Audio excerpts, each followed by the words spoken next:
Greetings, Far Hill Fantasy Football League. It's I, the Commissioner. Welcome to Burning Down the Far Hill Week 8 edition. I don't remember which way I want to go with this.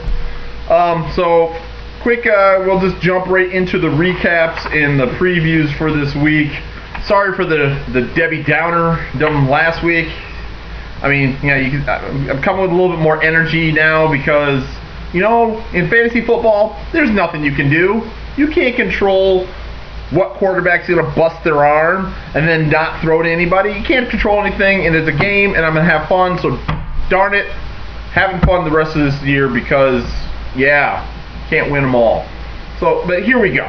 So we'll start right off the top. Irish Cop defeats Nate, N8, 170-0. Le'Veon Bell, 35 points.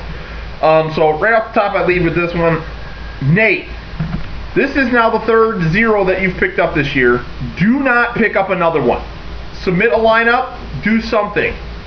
Because taking your team away from you is where, everybody's busy. Everybody's got their busy, hectic lives that they got to do. Some people work third shift and got to sleep during the day. Some people teach schools.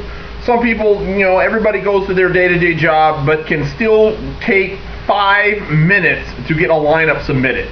And I know the couple were kind of, login issues and things of that nature, So, get it in. I don't want to see a fourth 0 from you for not submitting a lineup because of whatever reason.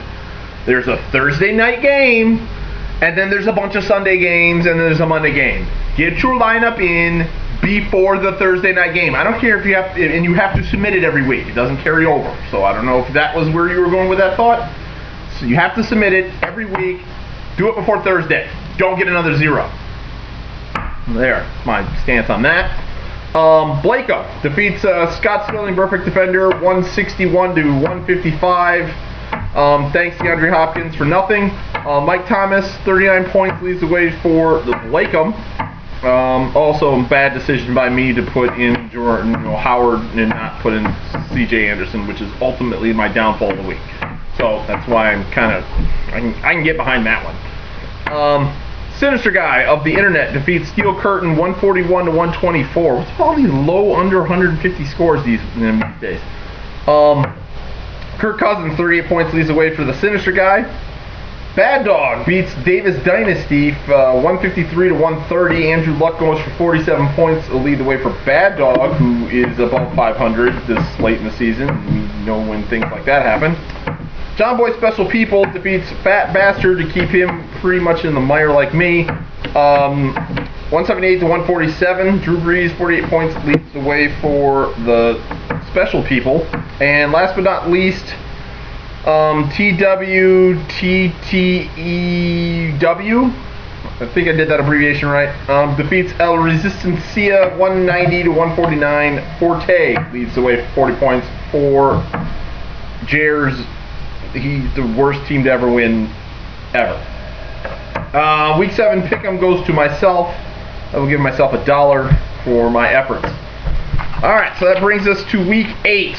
And we're starting to, we're turning the corner now. We're over halfway mark, so games matter. Yeah, games matter. So we'll start with the 4-3 TWTTEW. Twet2.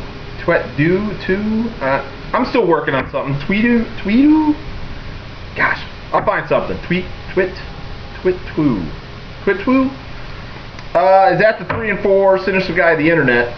Jared leads the series 5-3. Last playing last year, week 11, which Jared won. Like I said, all these matches become important and interesting as we go forward here. Is this the battle for the first pick in the draft next in 2018? Fat Bastard 2-5 at 2-5 Davis Dynasty. JJ leads the series 6-2.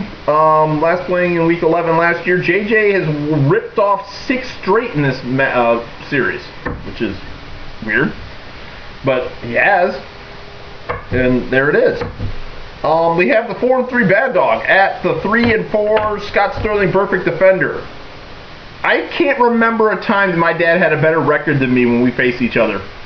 I can't remember a time. If anybody wants to go into the history and look that up, which no one will, I might, but I can't remember a time. So even when my dad was good, I was good. So that's why I'm not remembering it. I lead the series 16-9, won 3 straight. Week 2 last year is the last time we played. What do we got next? John Boy Special People. Look at me not put the records. He's 4-3 at the 7-0 Irish Cup, which seems to be the division leaders matchup of the week. John Hansen leads the series 10-6. John Hansen won last year in week 13. Yeah, John's just rolling along. Anybody want to clip him off, or do you just want to see someone go wire to wire in the Far Hill Fantasy Football League? Don't make me institute a bounty. So yeah, there's that. We have Steel Curtain, which I believe is 4-3, is at the 2-5 Nate. I'm guessing with all this because I forgot to write these down.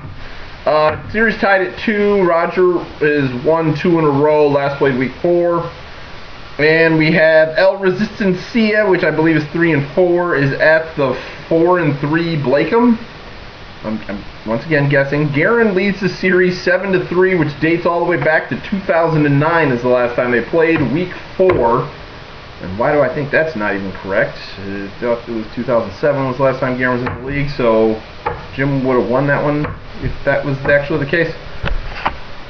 So, yeah, there's our matchups for week 8. Let's see, I think John is at least 4 games up on, or at least 3, so we're getting to the point now. We're not there yet. We're a few weeks away from clinchings of things. So John probably got at least 2 more. If he gets to 9-0, I bet he'll clinch a playoff spot at that point. So that's just looking that far ahead. So that's all I got. I'm gonna get out of here, get ready for work. So deuces.